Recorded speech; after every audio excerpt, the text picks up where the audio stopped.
You know, I can't leave you now. I want to say a few words to you. Well, now the time has come for me to leave my post. It's time to say goodbye to you. But what will be a good way to say goodbye? Should I look back and brag about all the good things I've done for FISM? Tempting, because that would be very short speech. Or should I talk about things I had in mind to initiate, but have not been able to accomplish? Well, that would be way too long a speech. Let me just say that it was an honor for me to have been FISM president. I'm a complete FISM fanatic.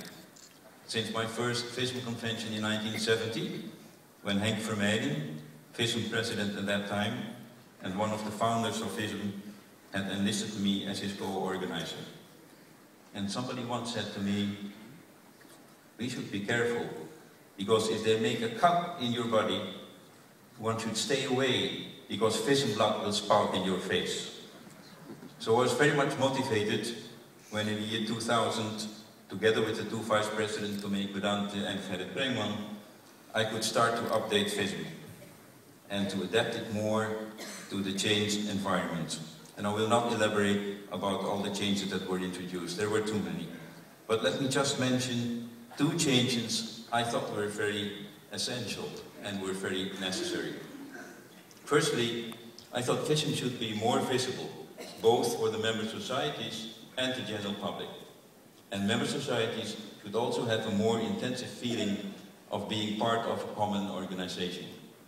So FISM was given an identity, a face, so to speak, by introducing a professional logo designed by Igor Josic of TLA, the company that helped us first in branding FISM. It looks simple, a logo, but giving FISM an identity was a major breakthrough. And secondly, there was a general need to uplift the quality of the contestants.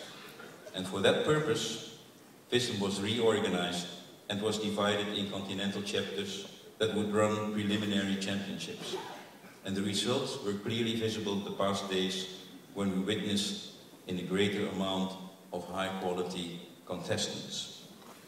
I've always considered the main task of a FISM president to develop a vision and a strategy to implement that vision. And that means that communication with both the magic world and relevant people and organizations outside the magic world. I spent a lot of time in visiting societies and to talk to their board members, explaining FISM's vision, explaining the strategy.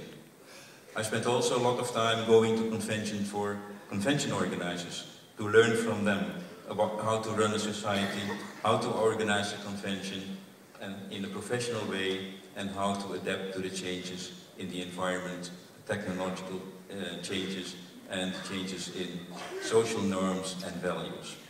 And all the presidents of the member societies did not always easy to convince, and were not always immediately understand the implementation of the changes within FISM.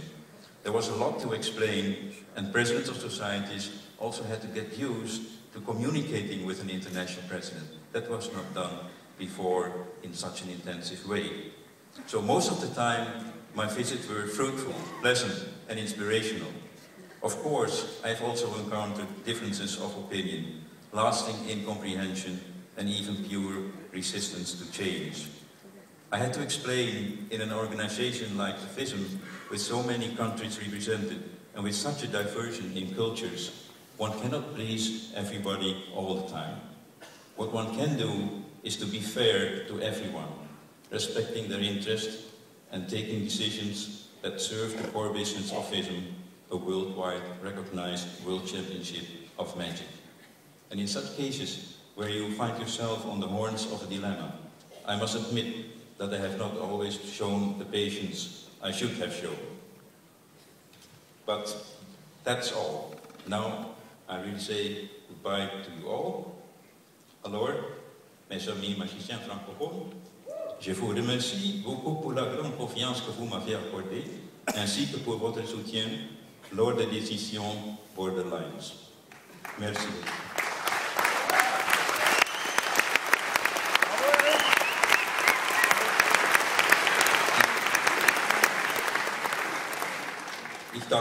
alle deutschsprachigen Zauberfreunde für Ihr großes Vertrauen und Ihre Unterstützung, auch wenn ich manchmal unorthodoxe Entscheidungen treffen musste.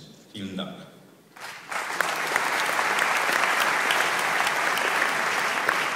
Y también muchas gracias a todos mis amigos de España, de Latinoamérica, por la gran confianza que depositaron en mí y por su apoyo, incluso cuando algunas veces tuve que tomar decisiones poco ortodoxas. Muchas gracias a ustedes.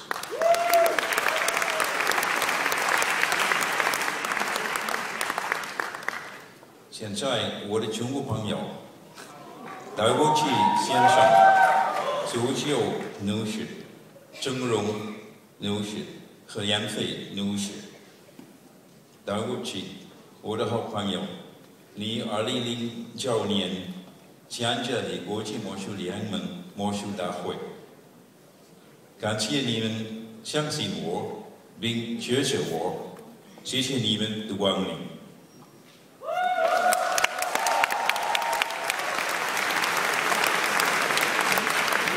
Then finally, to you all in English, and please hold your reaction till I have finished, and I will tell you when I have finished, otherwise it will take too long. So thank you all very much for the great confidence you had in me and for the support you have given me, even when difficult or unorthodox decisions had to be taken.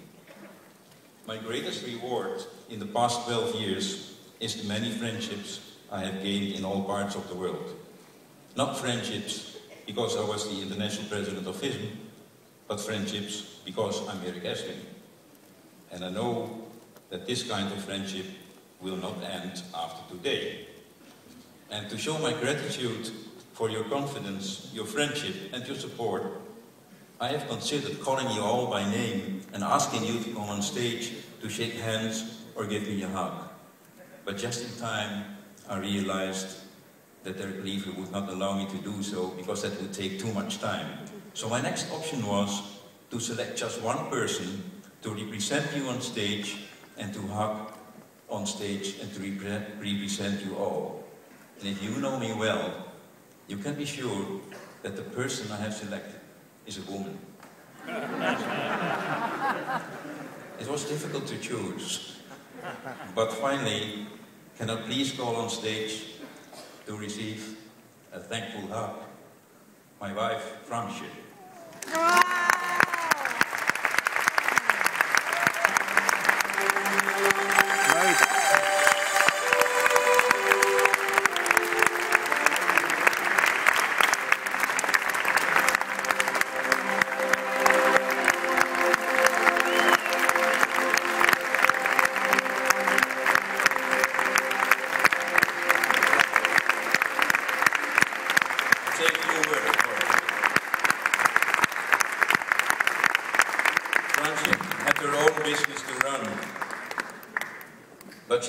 And if you think that you have suffered from me being the international president of FISM, then realize that it was nothing compared to what this First Lady of FISM has accepted in the past 12 years.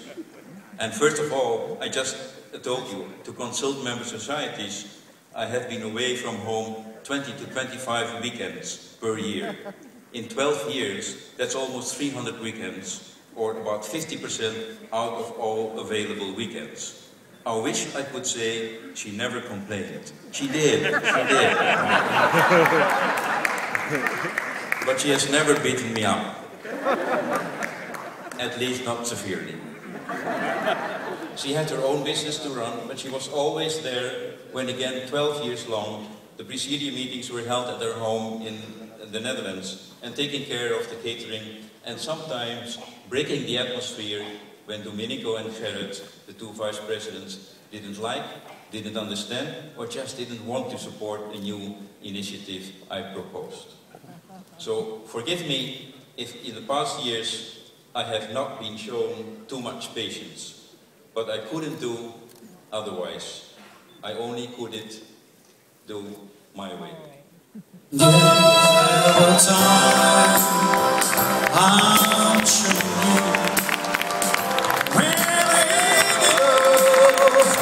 more than you could do, but through